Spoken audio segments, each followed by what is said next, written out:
Good afternoon, Mariana. We are here together with you in another remarkable conversations. And I've been so excited since the moment that you accepted to have this space together. Not only discovering that you are a first world woman in your thinking, your leadership work, your humanitarian work, the way that you have transitioned from many stages of life, but also discovering that we are both Venezuelans, proud Latinas, making our mark in Australia for many, many years. And I was so proud to follow you, to find you, and to develop this connection together with you. So thank you once again. And if you don't mind for our audience, please tell them who you are and what you do. Well, first, gracias. Thank you for this space. I always find these opportunities to not only share a bit of a story, but also hopefully inspiring a bit of action and transformation and in people. So that's why I love this space. I'm really grateful for your invitation. And as you said, it was really beautiful to learn when we had this catch up to know that you're from Venezuela as well. Caraqueña. Different Cara- different journeys, right? And but wow, who am I? I guess I'm a multi-passionate person. So Mariana is it's an employee change management and leadership consultant. So with a business turning one next year. Yay! I made it. And I am a corporate communications specialist with that bachelor that, it's is has been with me for a long, long time since I graduated back in Caracas. And internal communications was always is being always my passion. And out of different migrations, so I call this journey as sometimes I see it as a book, sometimes I see it as a train. And so you get off and get on in different stations, and at the same time, in each station, you get people, hopping in, and sometimes they hop off, and which is part of life. Oh, So in my migration journey, I wrote a chapter called Melbourne, which was the first one ah, 15 years ago for 3 years. And the intention of that chapter was to learn the language and to finish a master in business management, which I did successfully. And priority at the time was not to stay in Australia. So I went back to my country of origin, Venezuela, for a while. And from Venezuela, I moved to Panama in Central America. So I wrote that chapter for also 3 years. Um, Beautiful experience, a lot of lessons learned. And I think the biggest lesson learned from that chapter called Panama was that I missed Australia. And ah, it pushed me to come back to write this last chapter called Canberra in Australia again. And it has been the longest. It has been 80 years already here in Canberra. And while migrating, I was discovering myself. I was exploring what else apart from what I knew at the time was there for me. And one of the biggest things was thinking about my purpose. So what else is there? I knew the internal communications world, I knew the employee world, but I wanted to explore a bit more. And through explorations, you discover many things, and there's a lot of aha moments and realizations. So Mariana is someone that likes, whose purpose is to inspire, empower, and guide people to transform their realities so they can live a fulfilled life. I do believe that we come to this world to be happy, to be fulfilled, to enjoy the ride. So, discovering that through different corporate jobs and different industry, the education sector, the infrastructure sector, consultancy sector, the energy sector, I kept discovering, asking questions, being really curious and creative, Hmm. and challenging the comfort zone. And a year ago, I decided to go on my own with my consultancy, and that has been that itself is a huge chapter of my book. But yeah, that's sort of like Unbelievable, Mariana. You have I'm um I'm a wife, and I'm a cat mama as well. I don't know where she is, but she's somewhere. And I'm a daughter, I'm a friend, all of the different hats there. I'm a coach. So yeah. beautiful. You have offered us so much of the rich tapestry that conforms your life, and all those chapters, and of course the train where people get on and get off, and but you stayed in the train, open to learn and to be curious and to explore and to stay with that consistency of picturing your life to what it is today and what you also want to create, because it's not really a straight line. That's always Mm. I mentioned to us. But and you mentioned possibly many of these things that I wanted to ask you, but a pivotal moment that changed how you saw yourself and your path. If you don't mind to share for our audience.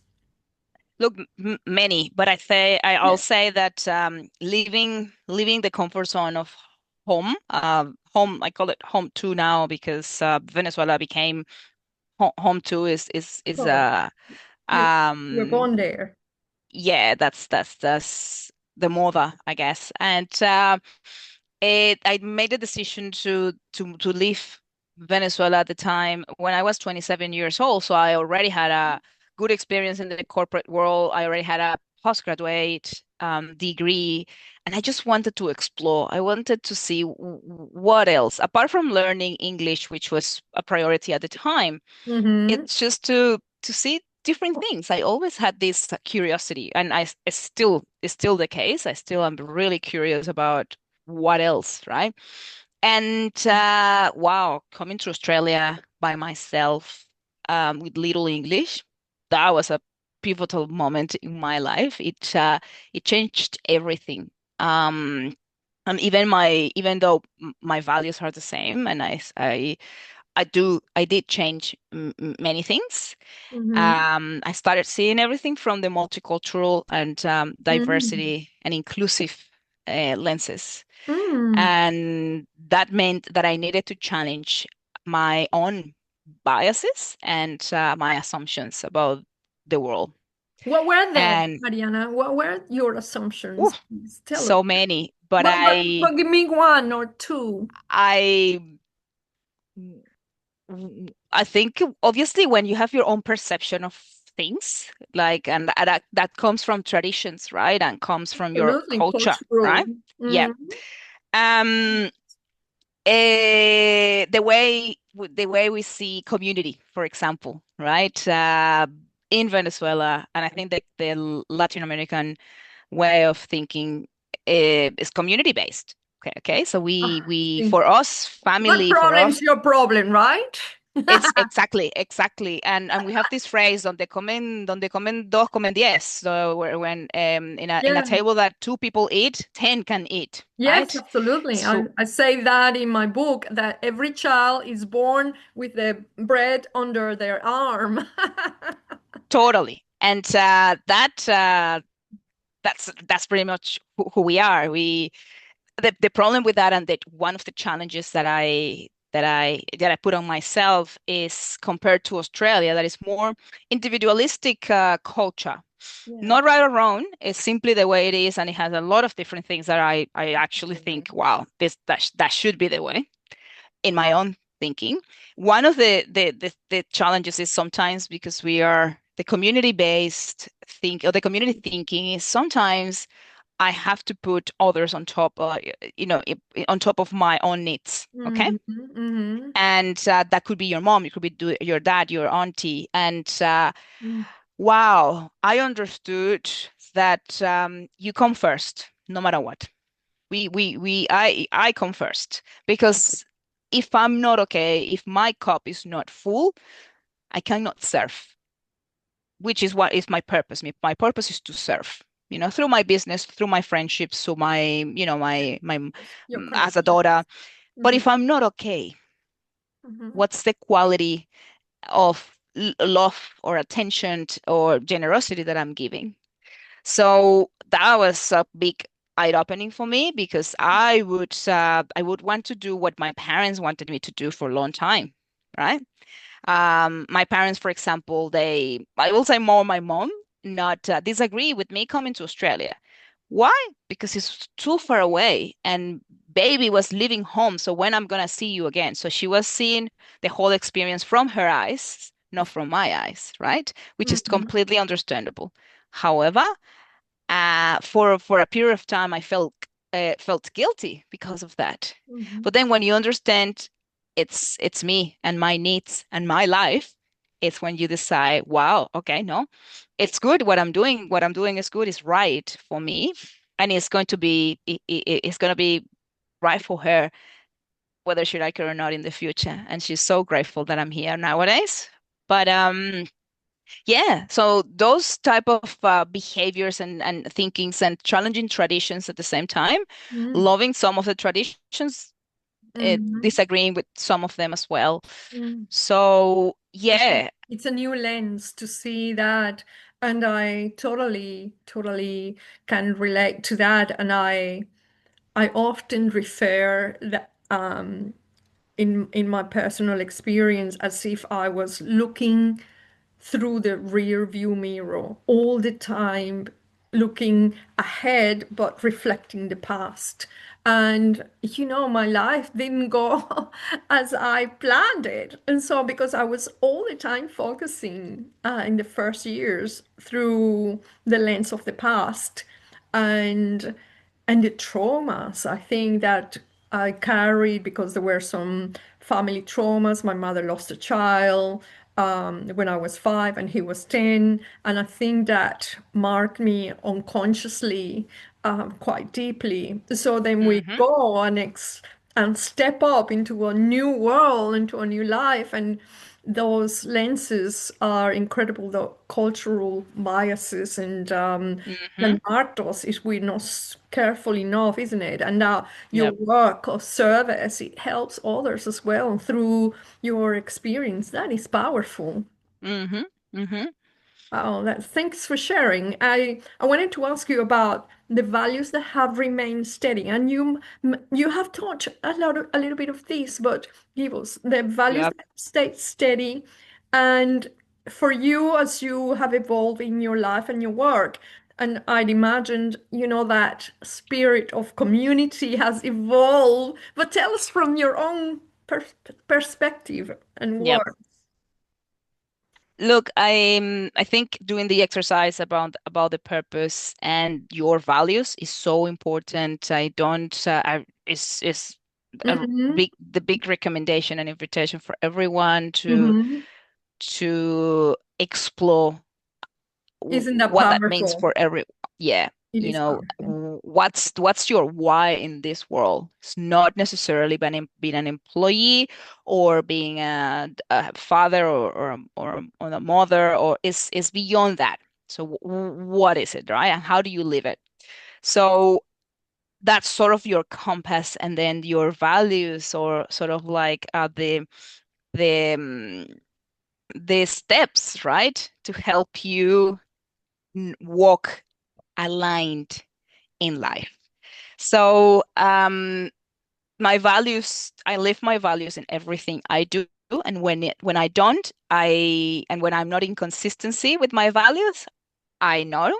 Mm-hmm. And that's the wake-up call and saying, well, is this the place you want to be? Is this the person you want to share time with? So my values, my core values, because there's so many, but the core values for me identified clear is the community value, integrity, courage, persistence, determination, and fun. And Wow. You shared two out of those five that you mentioned, courage and determination. determination. They Yeah. are they are core values for me, and I am guided by them. So So it's that- that's the way, I do business. That's the way I was behaving when I was at work, and when I will be in a place that would go against integrity, or it wouldn't be a place where I could have fun. That's a place that you don't belong there. But sometimes we get so stubborn, and but having your values so clear, Mm, and it's a clear picture in your head of like, this is not, I'm not living my values. And many people are not happy because they have their values, and sometimes they don't have the self-awareness, but you live your values. So the values are there. Sometimes if you are living opposite to what your values are, that's where the inconsistency comes, and that's where this discomfort is. You're unhappy, and then you don't know. It's like, I'm unhappy because I don't like this job. Well, why? Why, right? So self-awareness is so key. So yeah, going back to your question, my values are everything. And I did a beautiful exercise with the values that I recommend everyone seeing, watching this. Perception is reality, right? So it's not only about what you think about yourself, that will be your identity. It's also your reputation. So mhm, I wrote my values. I thought, okay, what are the top five for me? And mm, I wrote them. And then I went and I asked 15 people from different types of those chapters. So people from school, people from university, people from my first jobs, my mom, people from Melbourne, from Canberra, from different jobs here in Canberra, my partner, my close friends from different times as well. And I asked them, what do you think are my top five values? Beautiful, beautiful data, because what that tells you is that, or you information. are completely opposite to what you thought, or you're in completely consistency. Hmm. And both are super powerful, right? In my case, I just ratified because it was quite consistent of what a majority of people thought. But I have clients that doing this exercise and they tell me, wow, I thought I had this. Like sometimes people diminish themselves, and it's just, I don't think I don't live my values very well. I just think they have this. And then when they go and ask people, they come back and say, wow, people see me as a, I don't know, determined person. And I didn't Hmm. know. So there you go. That's the Yes, power it's a of mirror. reputation. It's a beautiful. I love values. I love and I remember the moment when I step into this discovering these, and they are very, very unconscious.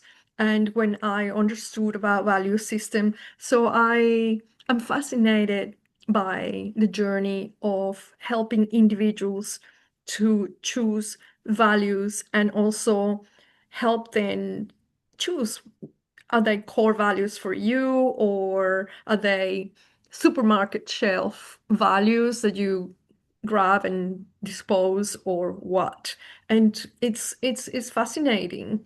Thanks for sharing that. I think that is a powerful exercise to ask others because you get that validation, and also they're holding that mirror for you, your presence. But I'd imagine that you have been consistent with those values. And sometimes we are hard on ourselves, like, I cannot be away from my core values because life will show me a very evidence, clear evidence, and I'd imagine that is the same for you in your work. So sometimes we kind of relax and forget something, but no, most of the time it's there because it comes natural when you develop those values and your Hmm. core values guide you. It's like I can't drive without a GPS. And the Hmm. same, I can't be without my values. Yeah, totally, totally. And So, they, there you go, you go. yeah, absolutely. So I wanted to explore with you the subject of navigating uncertainty, and particularly when we have come from those value systems that are very low in Venezuela, where we came from, and have experienced different um, uncertainty levels. But tell me, how do you navigate uncertainty? I think uncertainty has been in my face since I launched the business. I compared to the past, even though I have done the exercise of, looking at the mirror, like the rear mirror as you do, and think of what other times in life I have experienced like uncertainty, and many, like obviously migration is one of them, where you don't know how you're gonna navigate the new country. And but what I concluded out of that is that I'm very driven by structure and controlling. I come from a perfectionism um, belief in the past where everything needed to be perfect. And in order to have everything perfect, you have to control all of the variables. So Mhm. coming from that, it's really complicated to deal with uncertainty. Mhm. So what Yeah. my reflection, especially with migration, that is again one of the toughest, uncertain times, is that I even tried to control the uncontrollable. Just let me tell you a story. When I Please. came the first time, not English, as a student, and I needed to work in order to pay my life in Australia. So my controlling perfectionist mind said, "Okay, well, you're gonna go out and you're gonna have find a job." Someone that it didn't have a lot of skills in the kitchen. I have to say, it's not my preference. It's not my favorite place at home. I knock different doors. So that's the point of the perfectionism or the scarcity mindset. It has two sides. So the side that drives you to get things done. So that was the side that I was showcasing. I needed to get a job and I didn't know English, but it doesn't matter. I was determined and I was persistent. So I knocked doors and I found something in a restaurant, in a Italian restaurant as a kitchen hand. Oh, yeah, I lasted probably, I don't know, one day, I think. And I Ah. remember they paid me like $60 for the trial. And they was like, no, this is not for you. Goodbye. Mm. But that was the proof for me to say, I can do this. It might not be kitchen. Maybe I have to try, front. And that's how I got my first job as a waitress. And, the rest is history, right? Mhm. So that's how I manage uncertainty. But at the same time, no, because I was still wanting to control the whole thing. So going back to the business story, that's what I really like. When you're gonna face uncertainty, but it's one thing is knowing and one thing is actually living it. Mhm. The business has taught me that to live at peace with uncertainty. And it was really tough at the beginning. Mhm. I spoke about the two sides of the coin with Mhm. a scarcity mindset, Mhm. trying to always see what's not there, what is hypothetical, rather than thinking what's actually real. Mhm. Catastrophizing things without even it's just like anticipating so many things. Like, am I gonna be able to eat? Am I gonna survive? Is this gonna be successful? All of those things. So I learned that the anticipation is what creates obviously the anxiety, and think of that you need to control. And I learned that I don't need to control things for Congratulations. them to happen. Mhm. I learned that the flip side of that coin, which is the one that I don't, and I'm still work in progress around that, is how to we shift from scarcity to abundance. Abundance in thinking, abundance in love, compassion, and empathy with yourself, and abundance is in trust. So the way I have managed this uncertainty is to trust the process, and I show up every day in my business to do the best I can. Mm, I have shifted from perfectionism into excellence. And mm. when I aim for excellence, I leave room for mistakes. I Improvement. Hmm. improvement for improv. Like sometimes I was just facilitated an hour ago a whole session in communicating with influence with a government department here in camp. Well, they're everywhere, and I just feel like before I will suffer if a session doesn't go or didn't go perfectly through my eyes. You will ask participants, and they will be like, "Wow, incredible!" But me, I'm the biggest judge, right? So now I'm so at peace when I let the process be what it has to be. When I show up willing to change and being flexible, I think that's another big thing, being flexible. So trusting the process, showing up every day with my values, with a lot of determination, with a lot of persistence. There's a lot of hard work in what I do. Um, and things come, and I guess just to finalize that bit, the last element, which is not the last, like now is was being always first, but now is with, a bit more stronger faith. Faith in that I do believe in God, so I do trust that you need to believe that I'm here to serve, and I'm here to serve because I'm serving also God, right? So I do have faith that everything is going to be fine as long as I do the job, as long as I do, I do everything with integrity, passion, Hmm. dedication, and all of that combined. It's incredible. The Mariana in the past 6 months compared to the first 6 months of the business, Mm. I'm at peace.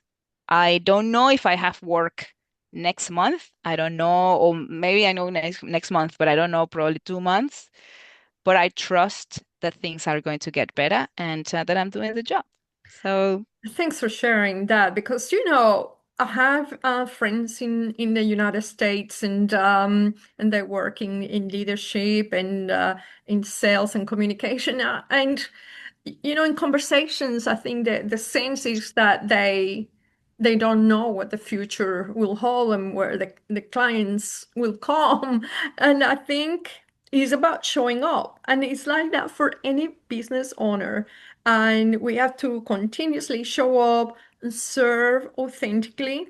But do you think that because, our culture of origin helps us to be controlling? Do you mhm. feel that? And also the that rear view mirror of catastrophizing and I think it happens in any culture because I've seen it from 38 years in different Anglo-Saxon friends that I have. Do you Mhm. think that our culture, our Latin culture, brings us because it's a lot of insecurity in our societies, in our communities, in our countries, in the region, and we live with a high crime rate. It propels you to be all the time on a fight or flight response and trust that uncertainty is the only way and control. Yes. Yeah, look, I think in That's the past, I'll say that, well, I speak for myself. Like I of grew up in course. a very, controlling, with a controlling mindset because my parents raised me unconsciously to be perfect.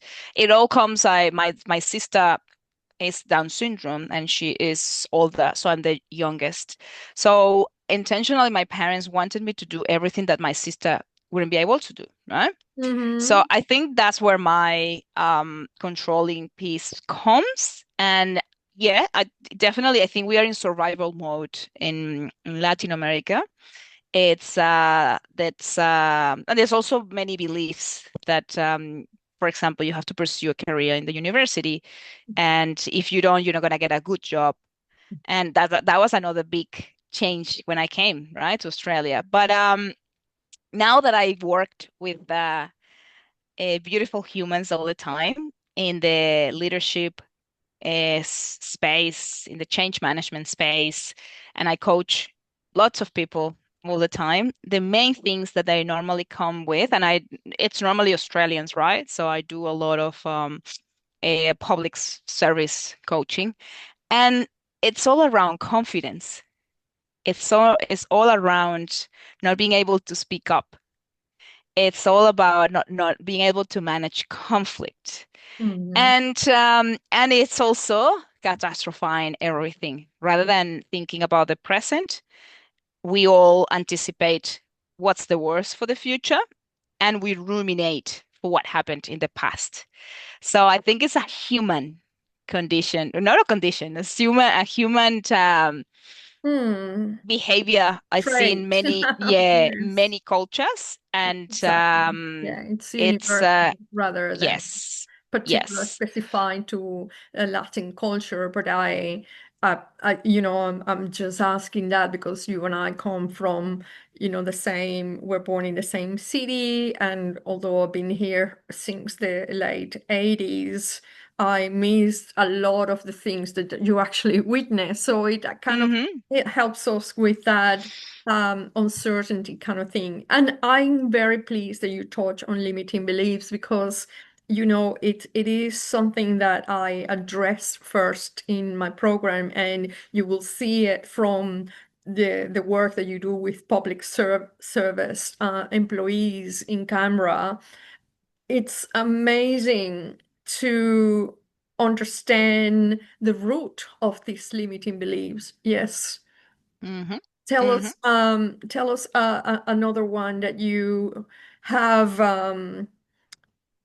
Challenged. recognize or challenge from our culture of origin, apart from Look, study. the scarcity of mindset is a big one. Yeah, I think yes, study, it's scarcity, the scarce, control. the control, the perfectionism, the survival.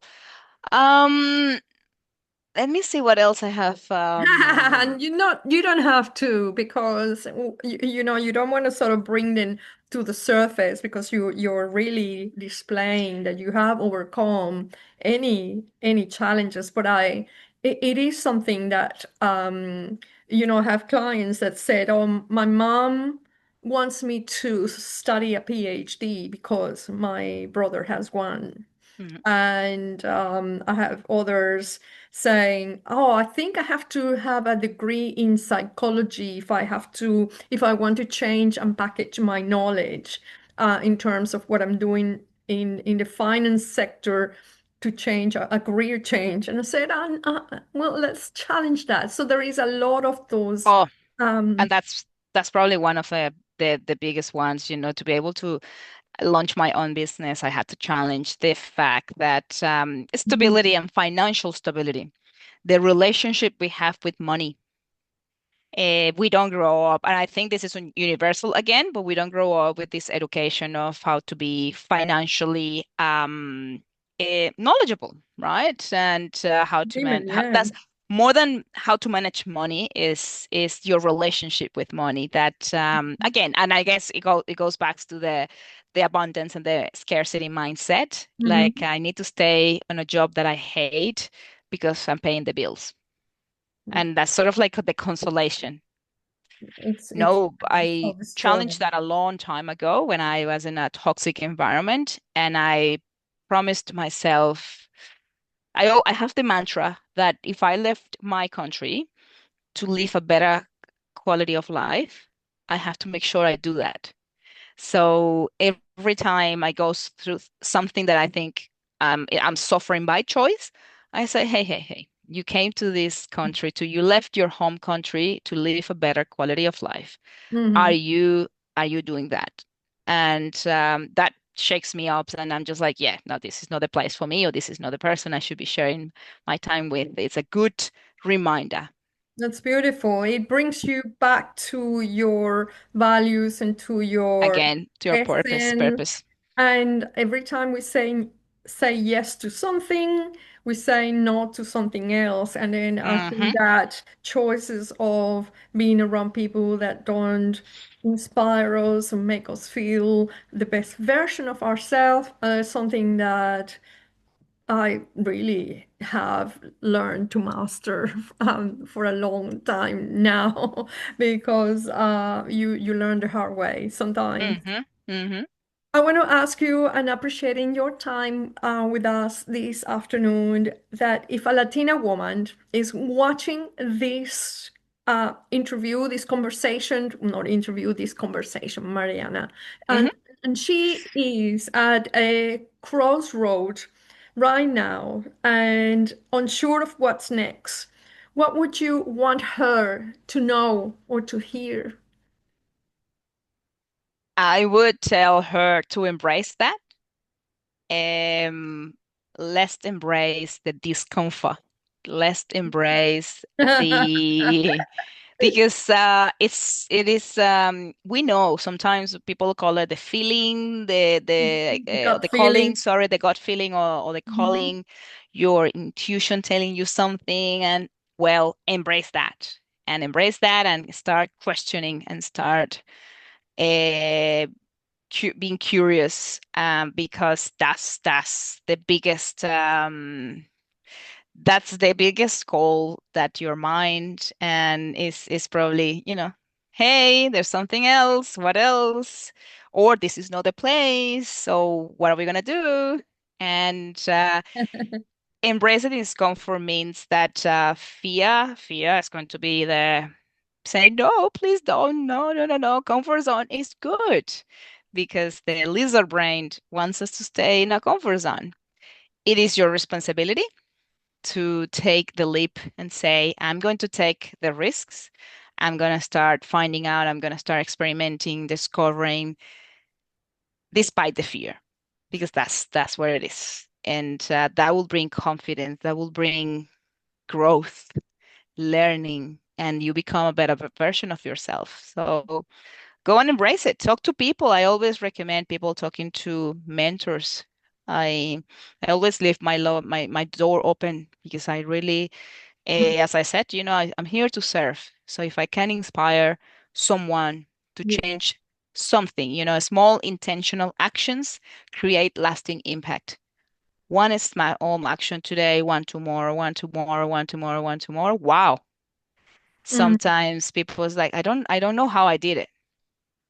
Well, it's you piled up that confidence and then you did it. So yeah, that would be Wow. the Beautiful. whole thing.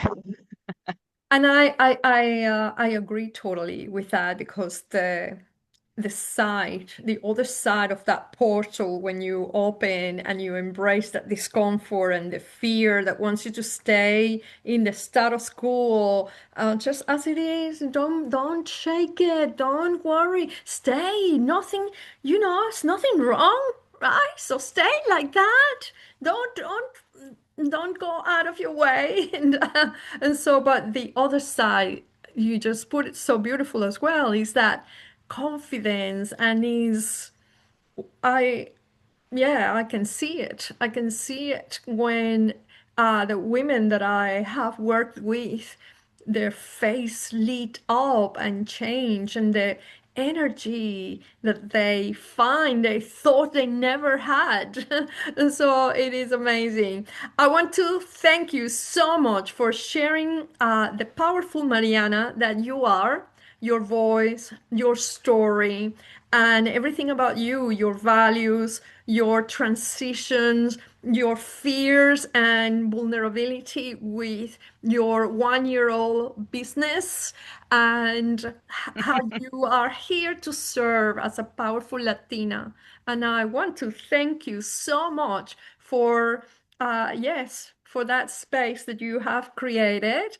I know that you're going on holidays very soon to our homeland, so I want you to take a drink for Maria because I think I will never go back, sister. So, Oh, oh, no, you never know.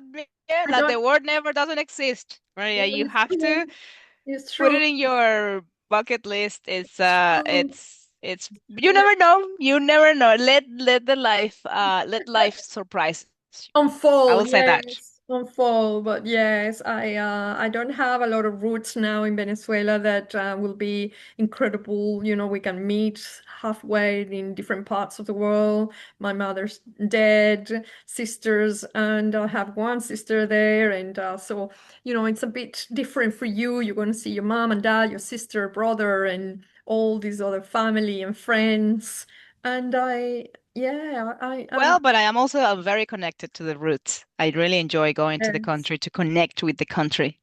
beautiful.